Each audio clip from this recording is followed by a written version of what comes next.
Tonight we bring you a story of quiet strength, buried pain, and the kind of leadership that doesn't chase headlines but earns respect.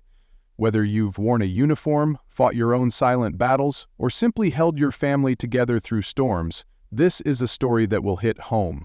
So sit back, listen close, and let the fireline speak, because this time, the country's ready to hear it. It began with a call Harper Wynn could never take back. 3 years ago, the fireline outside Fort Yukon was already hell by the time she arrived. The smoke was thick as oil, skies stained orange with flame and ash, wind gusts scattered embers like sparks from a grinder. Her hands clutched the flight stick of a Black Hawk retrofitted for wilderness extraction. Inside her headset, clipped voices, coughing, screaming, a dispatch officer confirming 2 civilians still trapped in a ranger station and 1 team on the ground trying to reach them. That team was led by Elijah Cole. Elijah was more than just a firefighter. He was the one man Harper trusted without question. Quiet but funny, the kind of guy who could quote scripture without sounding like he was preaching, who'd built his own cabin from lumber he cut himself. They'd grown up together, neighbors on the same frozen stretch of Alaskan dirt road, and when Harper joined aerial rescue, Elijah joined the jumper. Together they'd spent a decade learning how to walk into danger and come back out laughing. Until that day?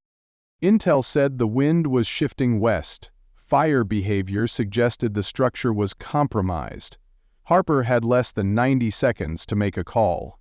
Extraction or containment. If the building collapsed mid-extraction, everyone aboard, her crew, the jumpers, the trapped civilians, could die. She chose containment. Ordered Elijah's team to hold, provide air cover, do not enter, wait for the drop team. She repeated it twice, but Elijah had already gone in. A flashover followed. Flames surged unexpectedly, fueled by wind no one predicted, and dry timber that lit like napalm. The building exploded in a plume of fire so bright it scorched the lens on Harper's right side camera. Radio contact cut out. 10 minutes later, they pulled 2 survivors from the tree line, one missing an arm. Elijah wasn't one of them. They found his body hours later under a collapsed beam, still shielding one of the civilians with his own back. The official report used phrases like fog of war, fluid environment, decision made under pressure. Harper was cleared. There was no scandal, no lawsuit, but she stopped flying the next week, transferred to logistics, grounded herself in the only way she knew how, by disappearing behind the paperwork. Elijah was buried on a ridge overlooking the Yukon River. No television coverage, no medals, just a wooden coffin, a flag, and 24 men who knew what it meant to suit up and walk into a fire with your name already written on the smoke. Back in D.C., his name never made a headline. And maybe that would have been the end, just one more silent story swallowed by the wilderness, if not for the letter Harper sent 3 years later to the White House press secretary. No subject line, just a name. Karoline Leavitt. The message was 6 sentences long. The tone wasn't bitter, it was calm. Too calm. 3 years ago I made a call from the sky that killed the best man I ever knew. The system called it cleared. My conscience didn't. I don't want an apology. I want you to help me make sure no one else burns alone. You don't know me, but I know you speak for those in power. Maybe it's time you used that voice for someone who's already gone quiet. Karoline read it twice, sitting in her dim apartment with her infant asleep in the next room and cable news talking heads tearing her apart on TV. She didn't know Harper Wynn, but she knew that tone. It wasn't a plea for attention. It wasn't a political trap. It was something else. Something most of Washington had forgotten how to hear. A quiet voice carrying a burden no one wanted to name. Out in Alaska, the trees had long grown back where Elijah died, but the fire never really went out. By sunrise, Karoline Leavitt was already at her desk. The White House hadn't woken up yet, not the press corps, not the pundits, but her mind had been alert since 4:13 a.m. The letter sat printed on her blotter beside a cooling mug of black coffee. She didn't need to read it again. The words had already taken root. I want you to help me make sure no one else burns alone. She called in Luca Tremblay, her chief aide. Luca was sharp, loyal, and dressed like a lawyer who moonlighted as a jazz pianist. Most importantly, he could dig. "I need everything you can get me on a woman named Harper Wynn," she said, sliding the printout across the desk. "Alaska Fire Service, former pilot. Something happened near Fort Yukon 3 years back." Luca raised an eyebrow, then nodded, already pulling out his tablet. "I'll run it through the DoD and FEMA back channels." An hour later, he came back holding a thin file. "There's not much, but what there is, it's not nothing." Inside were a handful of after-action reports, incident summaries, and one black-and-white photo of a young woman in fire-retardant gear, helmet under one arm, jaw set like a fighter pilot before takeoff. Wynn was lead extraction pilot on a wildfire containment mission, Operation Blackfall, Luca began, tapping the edge of the page. Multiple structures compromised. Decision tree narrowed fast. She ordered her team to wait for a secondary evac unit before engaging. One of the ground jumpers went in anyway. Name was Elijah Cole. Caroline's fingers tightened on the page. Report says the building collapsed. He died shielding a civilian. Posthumous commendation from the state, no national press. "What about her record?" Karoline asked. "Excellent up to that point. 11 aerial extractions, 2 from oil rig emergencies, no disciplinary action, no errors of command. But after Blackfall, she requested reassignment to ground logistics, refused promotion, declined all interview requests." Luca hesitated, then added, "One internal memo notes psychological fatigue, but it was buried." Karoline sat back. This wasn't a PR stunt. This was a woman who'd been given a burden and didn't look for applause while carrying it. She turned the photo of Harper face up again. Young, yes, but with eyes that had seen fire from both sides. Most people in Washington talked about sacrifice like it was a speech. Harper Wynn didn't say a word for 3 years. Karoline had given hundreds of briefings, fought off attack questions from pundits who wanted blood, endured being mocked for her age, her gender, her voice. But this letter, that photo, sunsettled her in a way nothing in the West Wing had, not because it made her feel vulnerable, but because it reminded her why she took the job in the first place. "Anything else?" she asked. Luca hesitated. "There's one more thing. Elijah Cole, the man who died, I ran his background." Karoline looked up. He wasn't just a jumper. He was her neighbor. They went to the same school, served on the same fire crew for 8 years. Word is they were more than close. Karoline swallowed hard, her gaze drifting out the window toward the gray dawn hanging over Pennsylvania Avenue. This wasn't a news story. This was a legacy carried in silence. She knew what that felt like, giving your all while the world looked the other way, or, worse, twisted it. She tapped the corner of the letter again. "Burns alone," the phrase repeated in her head like a prayer or a warning. She had a choice. She could forward the file to the president's chief strategist, bury it in the next round of policy noise, and walk away clean, no risk, no headlines. Or she could meet Harper, hear it herself, let the silence speak. Karoline stood. "Tell her I want to talk," she said. "Today. Oval Office, no cameras, no staff, just her and me." Luca nodded. "You sure?" "No," Karoline said, folding the letter carefully, "but I don't think she is either." Outside, Washington buzzed toward another day of spin, slogans, and noise. But inside the press secretary's office, a different kind of message had landed. One not meant for press release or polls, but for someone still carrying the weight of a man who never came home. The Oval Office was empty. No photographers, no staffers, not even a flag at center frame. Karoline Leavitt had arranged it that way on purpose. If Harper Wynn was going to talk, it wouldn't be for optics. It would be because someone was finally willing to listen without taking notes for a press release. The fireplace flickered quietly, untouched since morning. Rain tapped the windows like it knew better than to interrupt.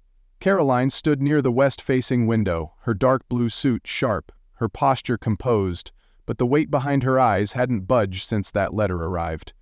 The door opened with a click. Harper Wynn stepped inside. She didn't walk like a victim, or a soldier, or a celebrity. She walked like someone who'd spent too long keeping her shoulders square while her heart did the sagging. The fire service jacket she wore wasn't pressed. Her boots had dust from real dirt, not TV sets. When Karoline turned, Harper stopped halfway into the room and waited. "Captain Wynn," Karoline offered a hand. Harper took it. Firm, dry grip. "Just Harper," she replied. Her voice had the kind of quiet authority Karoline recognized from Marines and medics she'd known, those who didn't need to raise their voice to be obeyed. They sat opposite each other, flanking the coffee table like two field commanders dividing a map. Karoline gestured to the folder on the table. "I've read the file. I know what the reports say. But I want to know what they didn't write." Harper exhaled slowly, eyes steady but not cold. "They didn't write the sound Elijah made when the fire hit. They didn't write about what it's like to hear a man scream and know he's dying for a call you made." Silence sat with them for a moment. Real silence, not awkward, but earned. Karoline didn't fill the gap, she just listened. Harper leaned forward slightly. "I was trained to assess and decide. I did that. It cost him his life. No one blamed me." "That's what made it worse. Why come to me?" Karoline asked. "Why not your congressman, a general, a network?" Harper's answer was immediate. "Because you're young and you still remember what truth feels like before it's approved. You've stood at that podium while they tear you apart for getting one word wrong. You know pressure. So do I. But mine killed a man. Yours might save some." Karoline felt the gut punch in that. It wasn't flattery. It wasn't manipulation. It was a baton being passed by someone who didn't want it anymore. "Elijah," Karoline began, but Harper cut in gently. "He was everything they put on memorial statues. Brave, humble, got his hands dirty, never chased cameras. The kind of man who sent Christmas cards even when no one remembered his birthday." Her voice caught there for the first time. Karoline reached for her coffee mug, more out of habit than thirst. "He wasn't your husband." Harper shook her head. "Worse. He was, almost. We didn't get there, not really. But he was mine, and I was his, and that was enough. Until it wasn't. I speak now." Harper looked up. "Because I see men like Elijah every day. Walking ghosts, veterans, firefighters, medics. They smile for their families, but every night they're back in the fire, or the crash, or the field. No medals for invisible wounds. No parades for people who survived but don't sleep." Karoline thought of her own father, a Vietnam vet, who never talked about Da Nang, but flinched when fireworks hit just right. "And what do you want me to do?" she asked softly. "Say it out loud," Harper replied. "Use your voice. You speak for the administration. If you say Elijah's name, they'll hear him. If you say we're burning alive in silence, maybe someone will throw water before the next one lights the match." Karoline leaned back. "The press will rip you apart. They'll say you're emotional, unstable, looking for attention." "I don't care what they call me," Harper said, eyes locking with hers. "I care about the men drinking themselves to sleep in silence. I care about the next Elijah. I don't want a headline. I want prevention." Karoline stood and walked toward the window again. The rain had slowed. Somewhere behind the clouds, the sun was waiting. "You're asking me to use the one tool I've got? And burn my own capital doing it?" Harper stood too. "You're asking the wrong question," she said, her voice calm but firm. "Ask yourself who you're willing to spend it on." That did it. Karoline turned and met her eyes again. The room had no applause, no retweets, no commentary, just two women, standing in a room built for presidents and promises, trying to redeem something no one else wanted to acknowledge. "I'll bring you to the podium tomorrow," Karoline said. "No scripts, just truth, but you need to be ready. They don't pull punches." Harper nodded. "Neither do I." They didn't shake hands again. They didn't have to. The pact had already been made, signed not with ink, but with the kind of understanding only two people who've carried silence can share. As Harper left, Karoline stood alone in the Oval Office, staring at the chair where Elijah's name had hovered between them like a ghost that finally found a witness. The room was quiet again after Harper left, but the silence wasn't the same. It hummed now, with consequence. Karoline Leavitt stood by the resolute desk, arms crossed, eyes scanning the room, like she was seeing it for the first time. She'd spent the last 2 years standing behind microphones, deflecting jabs, dancing with headlines. But nothing had hit like the last 30 minutes. Harper hadn't asked for protection or pity, just truth. And truth in this town had a cost. Lucas stepped in without knocking. "She's the real deal, huh?" he asked. Karoline didn't answer right away.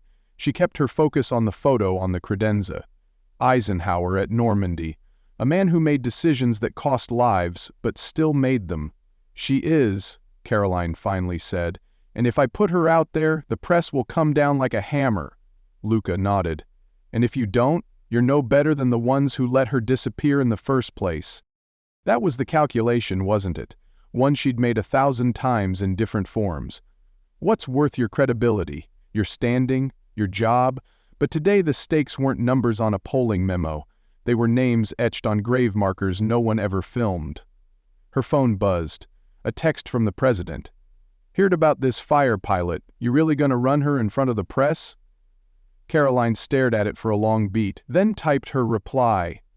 "She's not here to save me. She's here to speak for the ones we forgot. And yes, I'm doing it." A second buzz came a few minutes later. "Fine.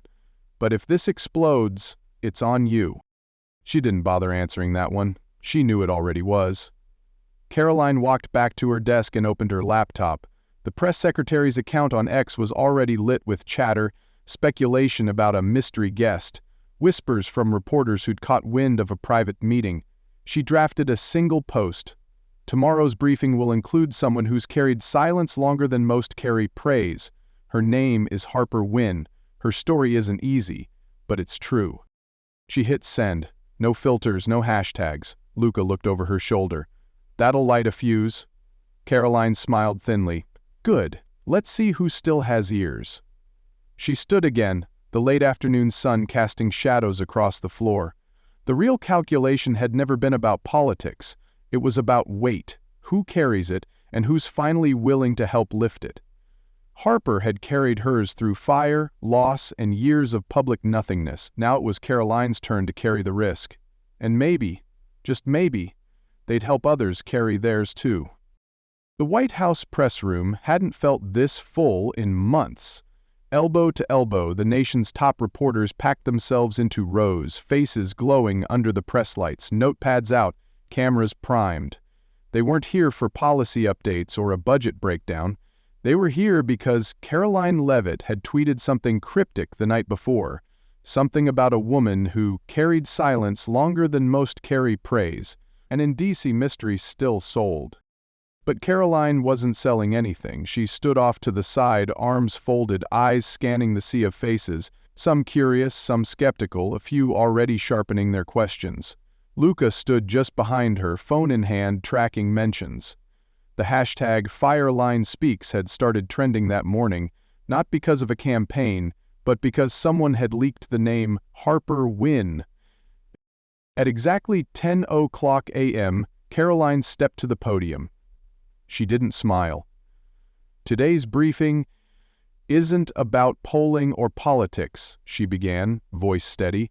"It's about something older, something this city often forgets. It's about service, the kind you don't brag about, the kind that costs more than it pays."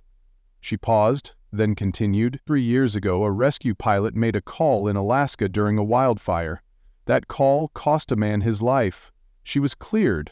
But what happened after?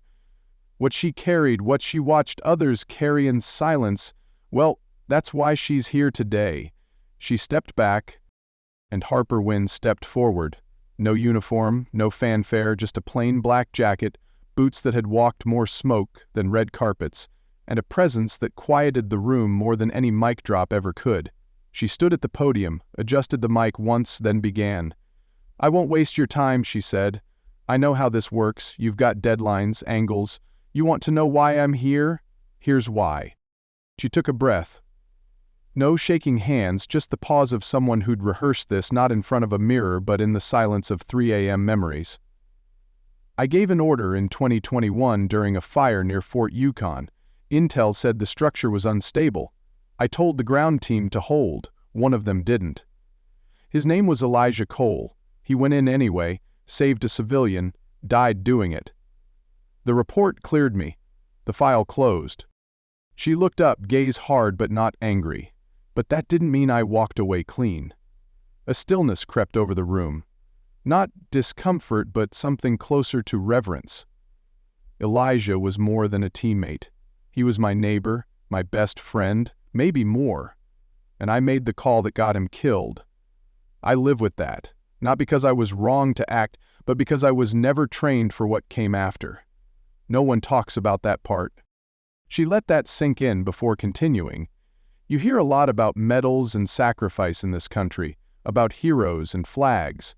But you don't hear about what happens to the people who survive, the ones who come home quiet, the ones who drink themselves to sleep, who don't answer calls, who stop looking in the mirror. A few reporters had lowered their pens.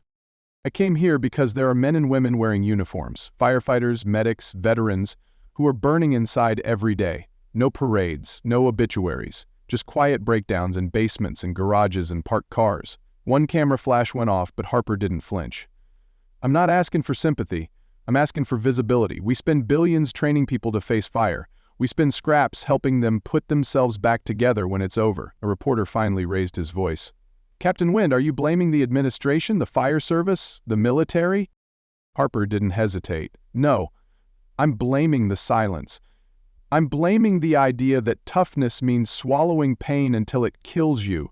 Another voice cut in. What proof do you have of any of this? Are you just speaking for yourself? I'm speaking for every man who's buried a teammate and been told to move on, for every father who can't explain why he's angry all the time, for every veteran who's still hearing explosions during morning coffee. You want stats? Call the VA. I'm not your data. I'm your warning.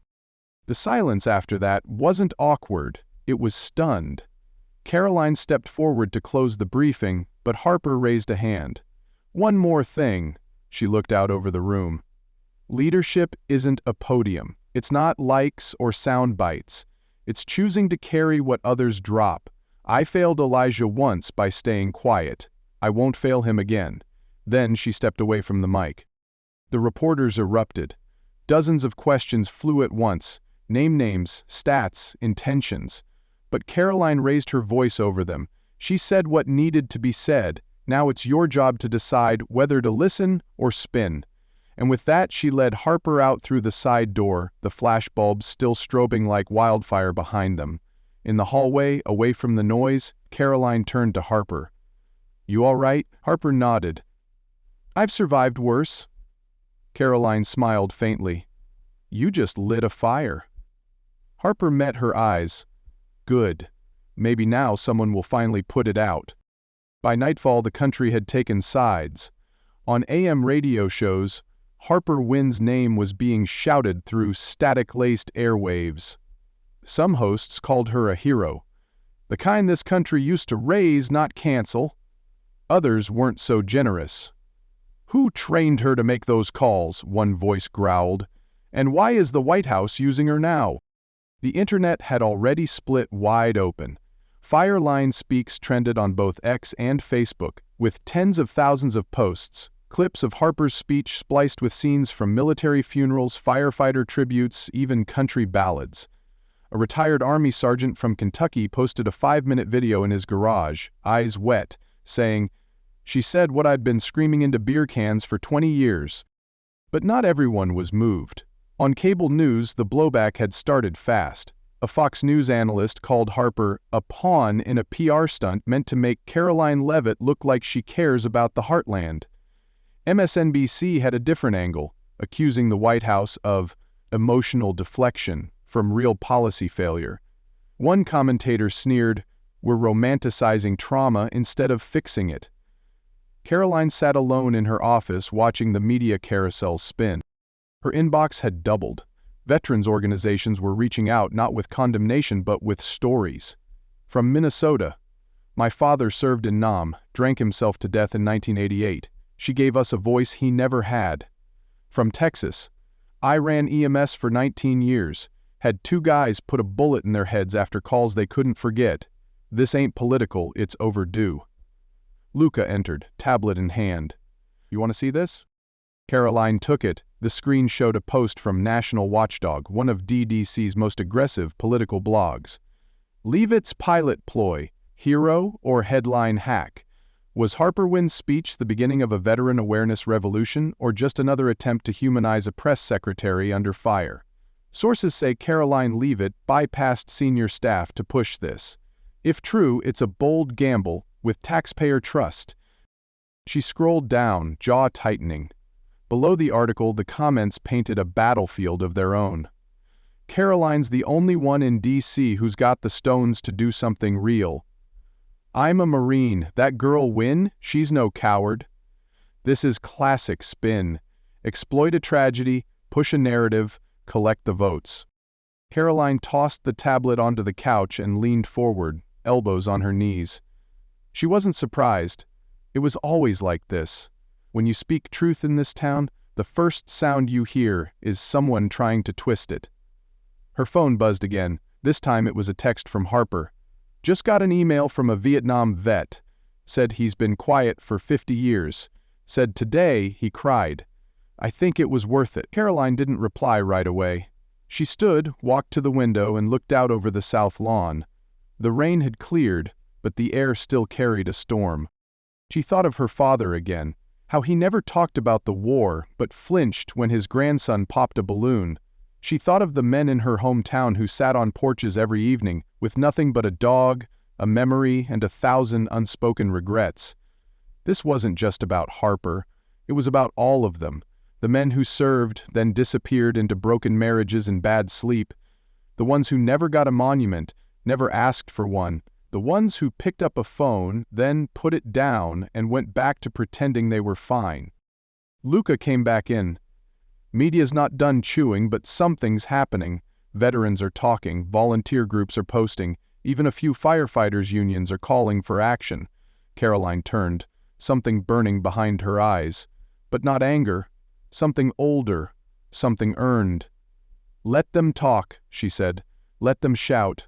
At least now, they're not doing it alone. 2 days after the speech, the adrenaline was gone, but the mission had just begun. Karoline Leavitt sat in a secure room on the 2nd floor of the Eisenhower Executive Office building, flanked by Harper Wynn on one side and a stack of internal briefings on the other.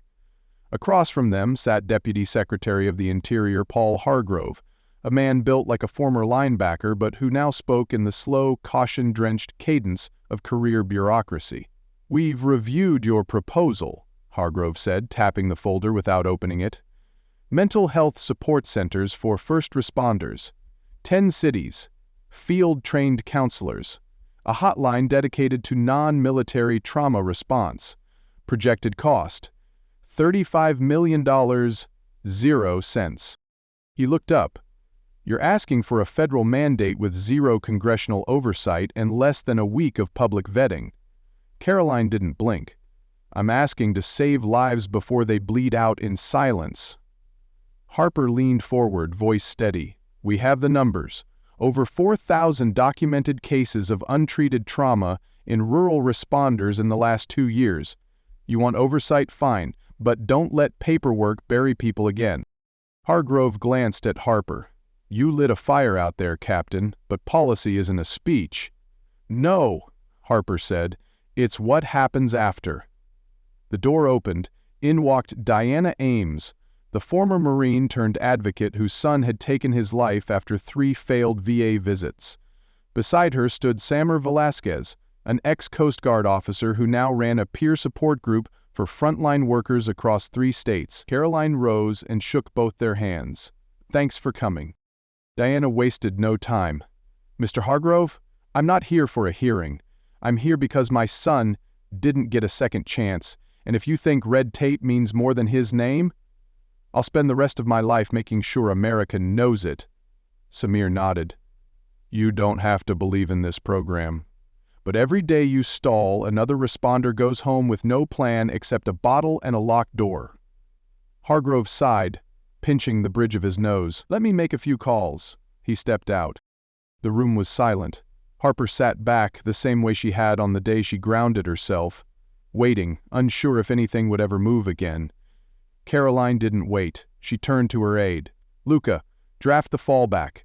If they stall this, we go public. Veterans, fire chiefs, medics, union reps. We pull them into a live broadcast. Let the country decide." Harper raised an eyebrow. "That's a nuclear option." Karoline looked at her. "So was letting men like Elijah die for silence." 10 minutes later, Hargrove returned, holding a different file. This one was marked, "Pending approval."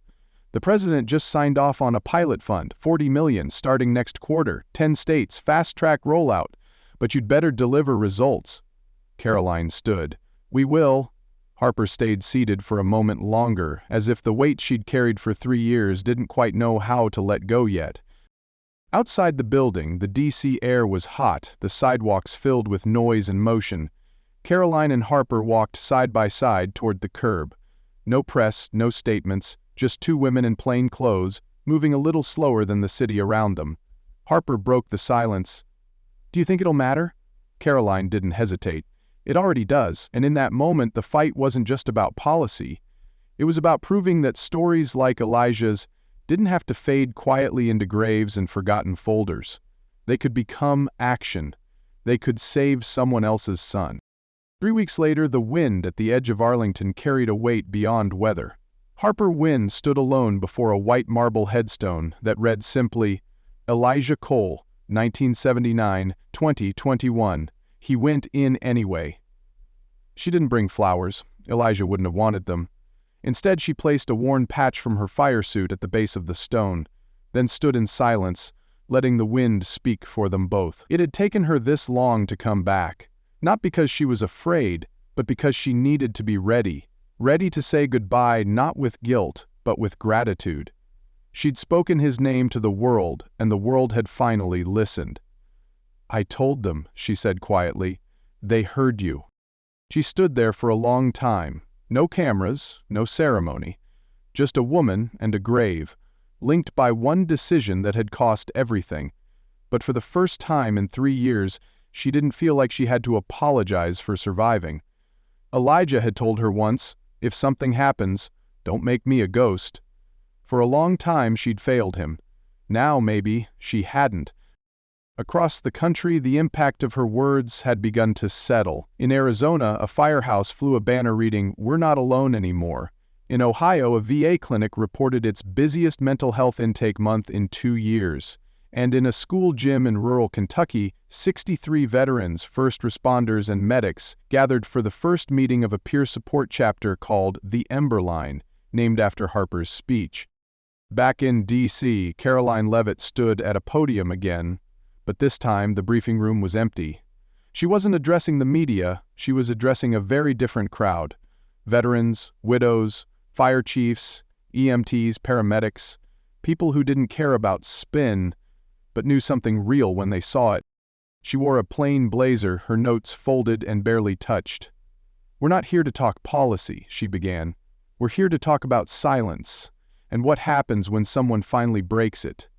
She told them about Harper, about the fire, about the speech.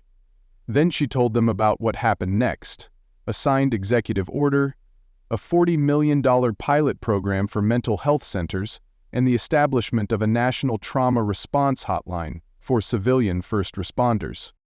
She didn't use numbers as trophies. She used names. "Elijah Cole," she said, voice steady, "will never speak again. But his story will, because one woman refused to let it die quietly." In the front row, Deanna Ames wiped a tear. Samir Velasquez nodded slowly. The room was quiet, not from solemnity, but from the power of truth spoken plainly. When the speech ended, Karoline stepped down and joined the guests. No press, just handshakes, hugs, and stories. A retired Navy medic leaned in and said, "I've been silent for 35 years. Today was the first time I didn't feel alone." That night, back in her apartment, Karoline checked her phone one last time. No press alerts, no crisis emails, just a single text from Harper. "Just left Arlington. Thank you for everything." Karoline typed a reply. "No, thank you. You changed more than policy. You changed people." Then she set the phone down and walked to her son's room. He slept soundly under a soft blue nightlight, one hand curled in a tiny fist. She sat beside the crib, watching him breathe, thinking not about politics or polls, but about legacy. Harper hadn't been trying to change the world. She'd just wanted to stop one more good man from dying unheard. And that, Karoline knew, was how real change always began. In quiet rooms, on long drives, in late-night letters and early morning resolve. It didn't start with headlines. It started with the courage to tell the truth. And in a nation of noise, that was enough. Somewhere outside the city, a new storm was forming. But inside that quiet apartment, for the first time in a long while, Karoline felt peace. Because the fire hadn't won. Because silence had met its match. Because someone finally listened.